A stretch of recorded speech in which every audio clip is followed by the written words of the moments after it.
Коми объединили еще 3 СУЗа. У всех схожий профиль. К столичному лесопромышленному техникуму присоединили Сыктывкарский целлюлозно-бумажный и Троицко-Печорский политехнический техникумы.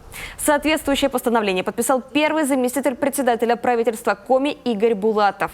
Это позволит расширить потенциал образовательных организаций, а также материально-технической базы и финансирование образования. Так, на базе Троицко-Печорского политеха будет создан филиал объединенного техникума. А это значит, что жители поселка продолжат получать профессиональное образование, не выезжая за пределы своего района. Всего же в объединенном техникуме будет сформировано не менее 16 направлений подготовки. Все уникальные направления сохранятся.